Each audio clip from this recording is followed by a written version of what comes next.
That is a new Tesla Model 3, and I'm going to tell you everything that you need to know about it. I'm Jordan, and you're watching Auto Express. Now, chances are, if you've been outside in the UK, you will have seen one or two of these. These are phenomenally popular and a very big success for the American electric car brand. First things first, the look is slightly different to before. Now, the actual body is the same as it was, which means that overall, it takes a pretty defined eye to understand what is new about it. But look a little closer and you'll find plenty of fresh details. Now, that is mostly surrounded by these very slim new headlights, which actually sit much lower in the front end of the car. The eagle-eyed among you will probably also note that this is a performance model, which means that it comes with these very swish new wheels that are 20 inches in diameter, plus a new front bumper, which is also something that is new for this 2024 model. So something to note if you're kind of new to this whole Tesla thing is actually how these cars are built, because it's done a little bit differently to the way that most are. First of all, there are these flush door handles which sit inside of the door card and require a bit of a push to open. But beyond that, you'll also note that the roof is entirely made of glass. At the back, it's got this pretty swish looking new carbon fiber rear lip spoiler and a badge, which I'm less enamored by. Anyway, the point is that this 2024 model actually looks probably the most different from this angle because the taillights are now much slicker and cleaner than they were before. The whole car is a pretty inoffensive design, and that's on purpose, and it's actually worked out really well considering how many you see floating around the UK. Now, Tesla does have a habit of changing around its model structure, but at the moment it does 3 different Model 3s, starting with the base rear-wheel drive car, which costs around £40,000, a long-range model that costs around £45,000, and this performance, which is just under 60. The base single motor car will hit 60 miles an hour in just under 6 seconds, with the long-range car dropping that down to 4.2. However, the performance star of the entire range is this performance, which hits 60 miles an hour in under 3 seconds. Now that is proper supercar speed. But as any Tesla faithful will know, the inside is where some of the real magic of this car comes in. The first thing you'll notice about the inside of a Model 3 is the fact that there's actually not much in here. There is a big 15.4-inch screen in the center of the dash and a steering wheel, and that's pretty much it. This screen might dominate the entire user experience, but it's so good compared to so many of its rivals, it actually makes perfect sense. As you can see here, the main controls quickly popped up on this little shortcut. It's all very intuitive and crucially, very responsive. As well as the subsidiary controls, something that's always available when you're stopped here is a 3-dimensional representation of the car. And you can do all sorts of things like open the boot and unlock the charge port. The climate controls are equally easy to use. Press down here will bring the system on, and another press will show you the full menu. Now, the things like the seats and the steering wheel can be done automatically. This also has a heated windscreen, which is new for this type of Tesla. Now, unusually for a new car, there is no sense of Apple CarPlay or Android Auto, but the main system is pretty good on its own. Now, the other good thing is that the nav, which is built right in, does have accurate traffic networks, and to be honest with you, the routing is pretty good. But the whole thing is just so intuitive. I mean, there is absolutely no lag. It will automatically pump in a charge point if you're running out of charge or if you're not going to make your final destination. And you can also very easily add other stops along the route, which is very useful. But if we look outside of the screen for a moment, here are some main differences with other Tesla Model 3s that I think have really made a big difference. First of all, the dashboard is actually brand new and is completely soft touch, and this performance model actually has this actual carbon fiber on there, which is very, very cool. Something else new for this 2024 is the full wraparound LED lighting. Now that is configurable in different colors, and something else that they've done is made this center console a little bit more substantial. So we've got a space down there for various bits and bobs, a big couple of cup holders, lots of space in the central cubby, and 2 phone chargers.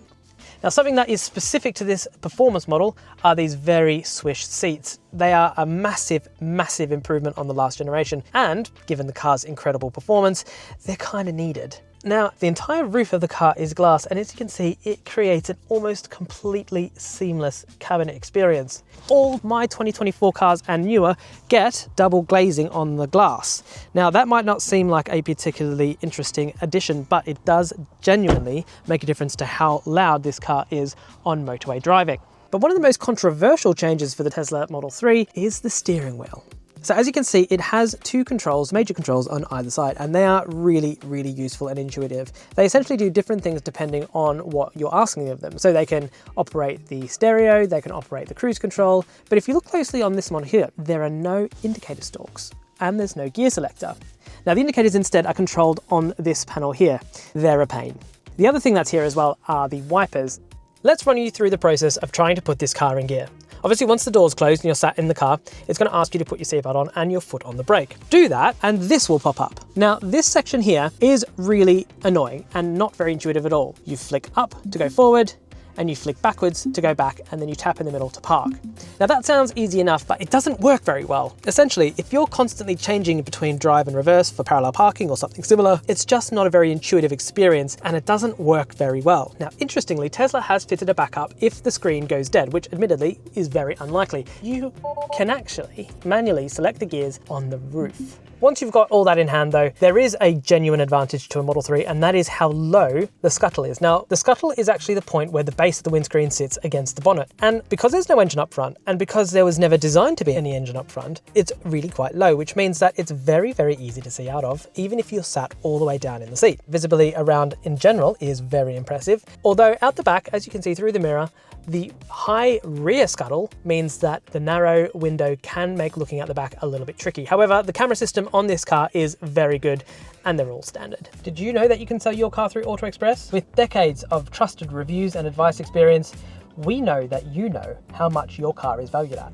For a fair and honest evaluation, make sure you click on the link in the description below. Tesla has also been paying much more attention to the rear seats as well, because not only did the soft touch plastics come back into play, but rear seat passengers now also have this little screen here to play with. You can do all sorts of things with it, like turn the air conditioning on, play games, watch Netflix or YouTube, and also control the volume. That might get a bit annoying for the driver, however.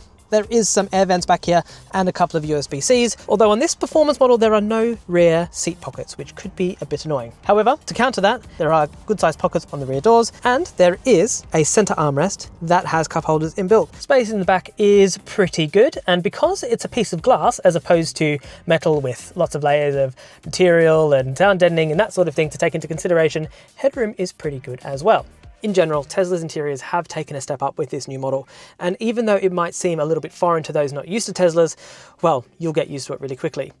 To existing Tesla owners and fans, well, the My25 is definitely a worthwhile update, and so even though the car isn't inherently different to before, it definitely feels like a more premium product. Now, boot space is pretty good. As you can see, it's a bit of a black hole, but everything is quite flat and well organized. As you can see, there are a couple of little holes on either side of the main boot floor, and there is an underfloor space here, which is actually pretty massive considering this is not a massive car. The rear seats do fold, which is good news. However, as you can see, they're a 60-40 split and there isn't any form of ski hatch, which can make things like skis a little tricky if you still want to carry 4 people up. But this isn't the only boot, because this being a Tesla means there's another one. Boot number 2 is actually under the bonnet. Now you can open it remotely and there isn't a secondary latch, which means that it's nice and easy to open. And the space in there is not only quite substantial, but also it's wipe down. What it means is that you can put horrible mucky electric cables in there without worrying about getting the carpet all dirty. So let's be frank, there really aren't that many manufacturers that can go out there and brag about the charging network for their electric cars. But when it comes to Tesla, they really do have an advantage. The supercharger network is not only super easy to connect to, relatively well priced and everywhere, but they also charge at a really quick rate. Now, of course, you can still rely on those third-party charge points if you want, but if there is a supercharger anywhere near you, trust me, you'll be taking that one instead. Now, no Tesla Model 3 drives particularly badly, but they're not entertaining to drive.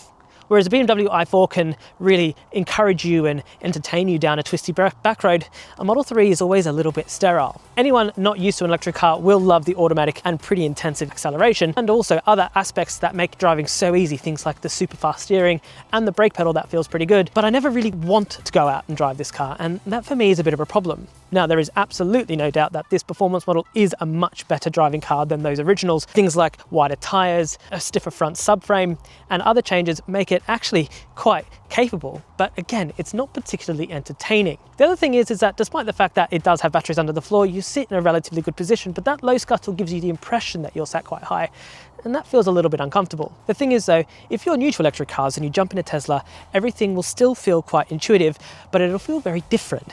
Now, for me and some of you out there, feeling engaged in the driving experience is going to be super important. And that's something that this car's not really going to give you. But does it matter? Well, I suppose it's up to you, really. So, where does this leave us? Well, look, the Model 3 was such an incredible step forward when it first came out in 2019 that no update is ever going to replicate that. But this is a genuine improvement on the last cars, both in terms of the way they drive, in terms of the way that they're built, and in terms of their efficiency. Now, this particular performance model is probably not an RS3 or an M3 competitor in the way that some people think, but the standard car makes a fabulous everyday companion. In fact, if you want an EV, it's always really difficult to talk people out of a Tesla because generally speaking, they're really good. What's our verdict? Well, this is a strong 4.5 star car.